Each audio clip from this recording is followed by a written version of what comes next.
Why do we practice the cartwheel good morning or the single leg hinging root? It looks like this. And it is one of the staples of my own acrobatic practice. Why is it so important? Essentially, it can help us with a key principle of learning to use our body with the most efficiency in acrobatics, which has to do with leverage and also efficiency in that we're using the entire body as a unit coming together. Here's the quick example that I want to give to you. Oh, the answer of course is we use this because this is also the exit of the macaco. I'll show you real quick, and it's the entrance for the forward cartwheel. Have a look.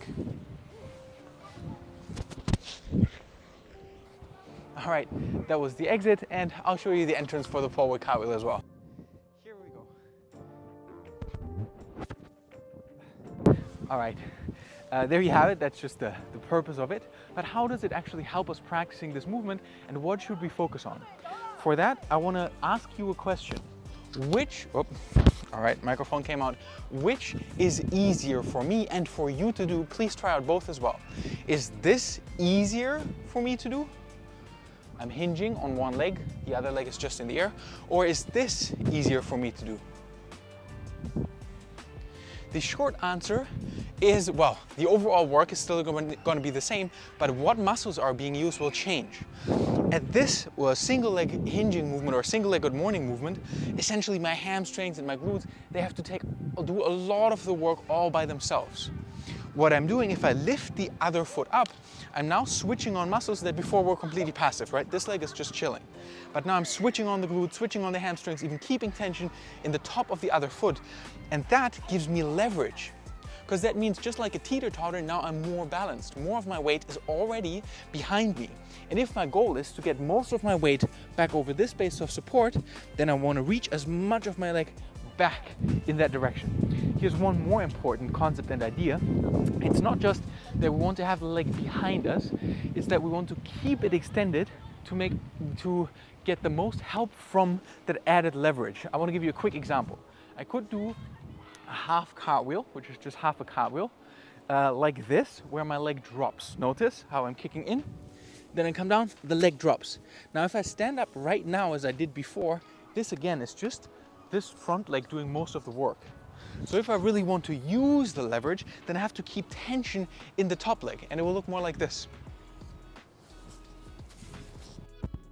The difference as well, it looks very different. One feels a lot easier as well, but more muscles have to switch on. In acrobatics, one of our goals is to move efficiently, because we don't want any one part of the body to be too strained, right? And that includes using the extremities, the part that are otherwise passive.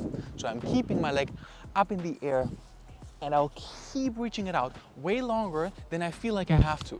Because even for myself, when I'm trying to do the cartwheel good morning pattern, my leg will come down, and then I'm not making full use of it, or as much as I could. And there's a slight exception where sometimes kicking the leg down can help, but then we have to kick down and then create tension. Just like if you imagine you're slapping your arm down and then you create tension, you feel that slight pull in that direction. But if you just kick it down and let it swing out, it doesn't help you. So I'll show you the difference as well.